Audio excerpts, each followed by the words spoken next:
This whole therapy thing, the reason I believe they push therapy so heavily is because it goes into something I said a little bit earlier about selfishness. If you convince somebody that they have to spend hours and hours per week sitting in a chair talking about that feeling they had last Thursday in the kitchen. That's crazy. It's insane. Crazy. You want to talk about creating mental illness? There it is. This exasperates problems. This makes it worse. And it also builds this culture of absolute and utter selfishness. Excuse me, they're trying to put you in jail for the rest of your life effectively because they're going to enslave you and they're going to control all the money and they're going to make you get injections you don't need. Yeah, but I'm sad. I got therapy. I'll talk about it later. Yeah. That's all they want. They just want you to be so obsessed with how you feel in your own mind that you can't even look outside of yourself and care about anything. It's part of the propaganda machine. It's part of the mechanism to turn us all into docile farm animals. I said this to somebody the other day. They were talking about how they feel. And I said, who cares how you feel? And he goes, well, what do you mean? Well, I don't care. You're telling me I know you and I don't care. So all the people who don't know you don't care. The woman you want doesn't care. You can't go up to a chick at a bar and say, you know what? Usually I'm really charming. Today I'm a bit sad. Can you give me a pass? Can you let me off? She'll be like, go away, weirdo. The chick you want doesn't care. The job you're supposed to perform at doesn't care. If the man who wants to mug you decides to pull a machete, he doesn't care. You can't say, bro, I'm not in the mood for a fight today. Tomorrow, please. Nobody cares. So why do you care? All the people out here in the world don't care, but you're going to sit there and you're going to care. You're going to be the only person in the world who cares. You're going to walk around telling everybody, trying to find somebody who gives a good luck. Because what's going to happen is you're going to walk around feeling sorry for yourself, trying to find somebody who cares. You might find somebody who pretends to care long enough for you to get a little bit of dopamine. But all in all, you're wasting time in a hyper-competitive world where people like me who perform regardless of how they feel are just going to perpetually bury you.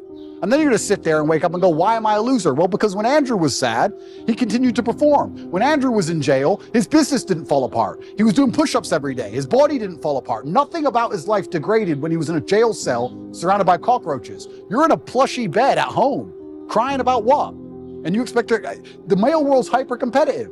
So you're not allowed almost as a man to put that much importance on how you feel. You don't have time to care about it because you have too much to do.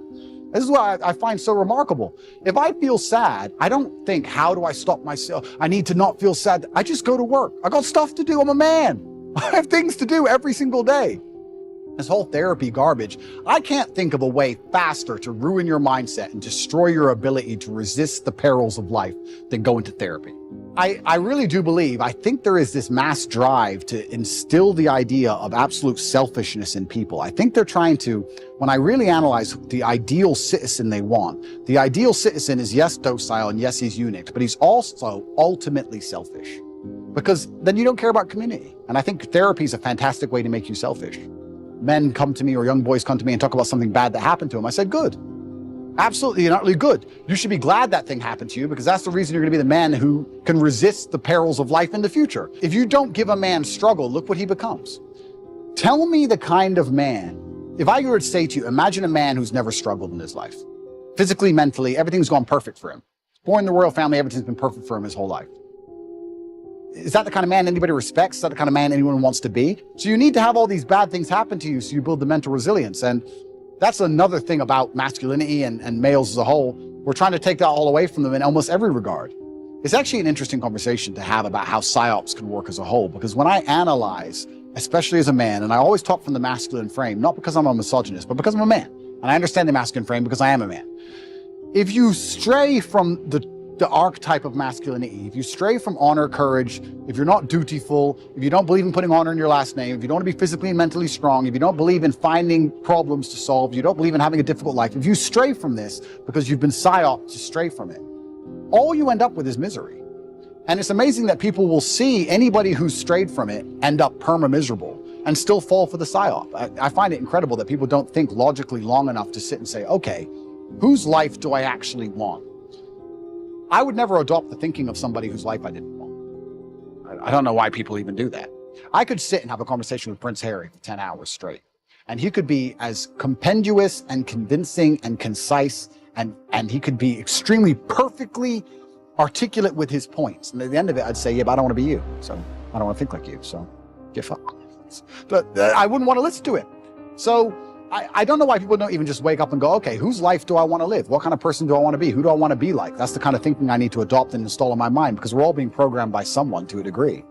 And I don't think you can escape programming. You can just choose the programming that you are going to install inside of your mind. I'm not going to sit and say I'm not programmed. My father programmed me, my fight coach programmed me, the friends I have around me program me, my brother programs me, my social circle programs me. We're all programmed to a degree. Another thing people don't understand is that a lot of these attacks and a lot of things they're trying to do with the culture especially, they're trying to inject such innate selfishness inside of people that they don't really care about anything that happens outside of themselves. Because then it's very difficult to give a shit about your community. It's very difficult to have any kind of genuine care about your town or your country or an issue. No, they just want you to be self-absorbed, semi-depressed, because depressed people don't fight that hard, watching porn, living inside of your own mind, convinced that somehow you're oppressed for some reason, on the internet typing tweets. That's what they want you to do. And they're going to try and keep you there. And genuine masculinity, yeah, to a degree it's protective, and to a degree also it has parameters. You can't be a man who doesn't say no. You can't be a man who doesn't have standards for himself and for people around him. I've said this many times before, but I'm going to say it again. I don't think many people understand exactly how competitive the masculine world is. Men are constantly in competition with each other. We always have been. We used to go to war and fight and kill each other. I guess in some places we still do. Maybe that's calmed down a little bit. But in the masculine world of today, everybody is constantly competing for everything. The car that you want, other people want. The woman you want, other people want. The house you want, other people want. You're competing to have all of it. And how do you do that? You do that through status and money and influence and power. It's war. When I say do your best, people sit and go, oh yeah, okay. No, when's the last time you actually did your best? Like, I don't train to run marathons, but I know if I gave my best, I could run a marathon right now, first try. If I gave my best, life depending on it. When's the last time people have genuinely given their best to anything? There are people going through the world and going through life today that don't give their best or 100% effort to anything, ever. Ever. They can't even remember the last time they tried. The best thing you can possibly do as a man is prepare for the endless difficulty that's going to come your way. There's no way out as a man. You're either going to have a very difficult life to become somebody important, or you're going to suffer the difficulty of being invisible. What do you want to do? You want to be invisible and just hide and work in Starbucks and never have a girlfriend who truly loves you and nobody care if you live or die? Or do you want to go out there and be top G and be the most famous man in the world and have government agencies trying to lock you up for no reason, putting you in a dungeon? You have to make a choice. It's going to be difficult either way. And it doesn't matter how much money you have, life is always going to be difficult. It doesn't matter how much you try and shelter your children, how rich you are, what family they're born into. Life is going to be difficult. And if there is no struggle in their life, they're going to find struggle, or something that shouldn't be a struggle will become a struggle for them because their life has been so sheltered, and life is hard. So if you can't avoid the difficulty, you may as well get very good at it. You may as well get good at difficulty. It's not what happens that determines the major part of your future. It's not what happens. What happens to us all. He said the key is what you do about it. It's not what happens, it's what you do about it. And he said if you will start that process of change, do something different the next 90 days than you did the last 90 days, like picking up the books to read.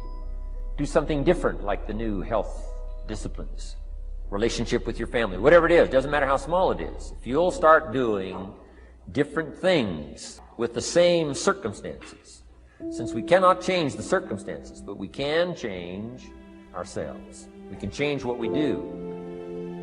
And then he gave me another secret to success when he said, what you have at the moment, Mr. Rohn, you've attracted by the person you've become.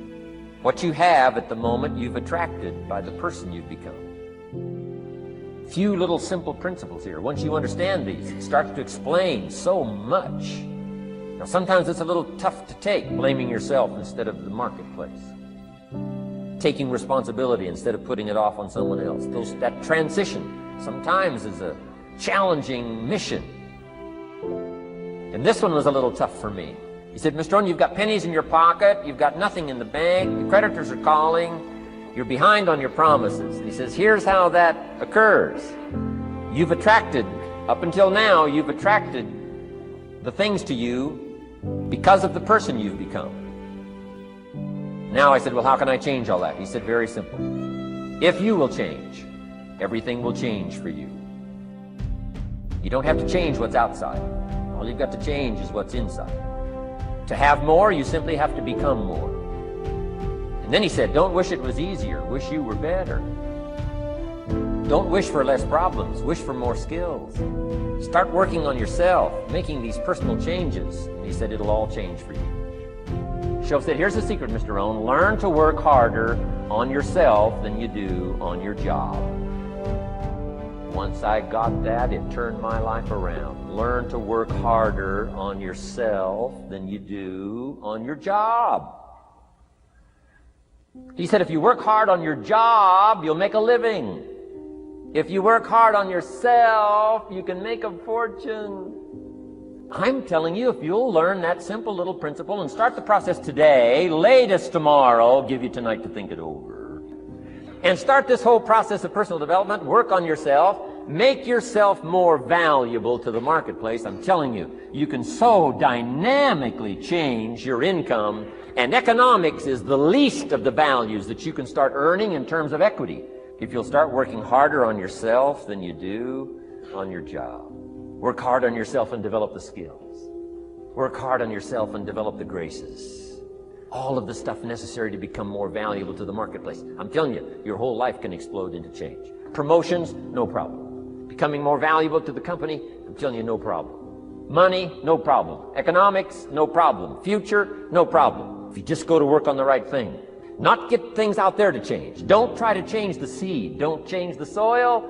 Don't change the sunshine. Don't change the rain. Don't change the mix of seasons. Let the miracle of everything that's available work for you, and start working on the inside. Work on your philosophy. Work on your attitude. Work on your personality. Work on your language. Work on the gift of communication. Work on all of your abilities. And if you'll start making those personal changes, I'm telling you, everything will change for you. Now, let me give you another scenario on personal development. It's called the 4 major lessons in life to learn. Life and business is like the seasons. Here's the next key phrase. You cannot change the seasons, but you can change yourself. You can't change the seasons, but you can change yourself. My best hope, right? When I'm 25 years old, my best hope was to go through the day with my fingers crossed saying, I sure hope things will change. Here's what I discovered. It isn't going to change. The ability to acquire your dreams will change. It'll all change if you will change. And now let's go through the scenario of the seasons. Life and business is like the seasons. Let's cover them. Here's number 1, major lesson in life to learn. Learn how to handle the winters. You say, well, Mr. Rohn, a lot of this stuff is fairly obvious. That's true. Just need somebody like me just to come along and remind us. This is what this is called today, a reminding session. I got no new truth for you to discover. This is all old stuff. We just need to hear it again. Here's number 1 lesson. Learn how to handle the winters. That's obvious. The winters come right after falls. And pray tell how often? Every year, according to written history, for the last 6,500. To cross your fingers and say, I hope it doesn't come. I'm telling you, we call that naive. Winter time, the down time, the discouraging time. The winter when you can't figure it out, the winter when it all goes wrong. Now the question is, what do you do about the winters? Well, you can't get rid of January by tearing it off the calendar. But here's what you can do with the upcoming winters of your life. The long ones, the short ones, the easy ones, the more difficult ones. Here's what you can do. Get wiser and stronger and better. Just make a list of that trio of good words. Wiser, stronger, and better. To challenge for yourself the upcoming winters of your life, don't you think you could read more? Pick up the scenario, pick up the books. Now putting it on video so you can see it. I'm telling you, anybody that wants to can get wiser. Next is stronger. Anybody can get stronger. If you're willing to do the push-ups, you can get stronger. If you're willing to put yourself through the paces, you can get stronger. Can you develop stronger skills? And the answer is yes. Start practicing. And you can get stronger. Can you get stronger in handling life situations? Of course. But you got to go to work on yourself. You can't blame out there wishing it was easier. Wish you were stronger. And here's the last one. Get better. Anybody can get better. Handle the upcoming winters. Don't wish away the winters. That's called naive. Wish for the skills. Wish for the strength. Wish for the wisdom. Here's the second major lesson in life to learn. Learn how to take advantage of the spring. Uniquely enough, spring follows winter. And pray tell how often? 6,500 times. I mean, those are good odds. Spring is called opportunity. Another day is called opportunity. Days follow nights. How about that? And how often? Every day. But now here's what we must learn to do with opportunity. Underline 2 strategic words in that sentence. Take advantage. Just because spring comes is no sign you're going to look good in the fall. You've got to take advantage of it. You've got to do something with it. Read every book you can on what to do with your springs, what to do with your opportunities, what to do with your days, what to do with your chances. Don't miss the educational process. Don't miss the process of learning. To understand, opportunity keeps coming, but the key is taking advantage, taking advantage. Everybody in this room's got to learn to do one of two things: plant in the spring or beg in the fall. So take advantage swiftly and quickly. Don't just let the time pass. Here's major lesson number 3. In the summer, learn how to nourish and protect. We've got 2 challenges in the summer in the personal development part of our life. And that is become capable, powerful enough in the summer, and wise enough in the summer to nourish what's good and defend yourself against what's bad. Nourish and defend. The summertime is an interesting time. It holds the possibility of the promise of harvest time, but it also has the possibility of the threat.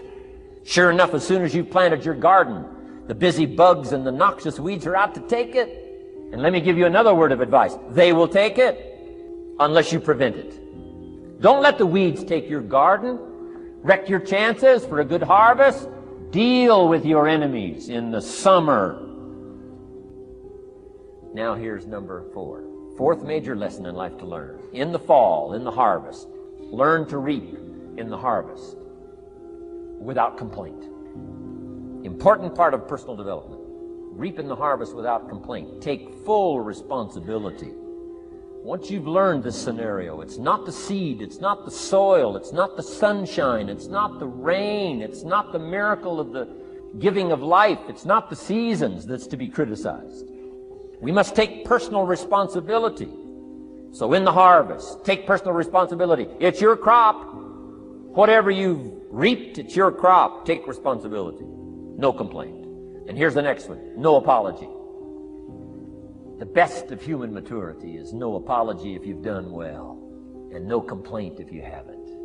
Knowing that that's where the answers lie, within, and then without in the miracle of the possibilities that we have to work with. Those are the 4 major lessons in life to learn.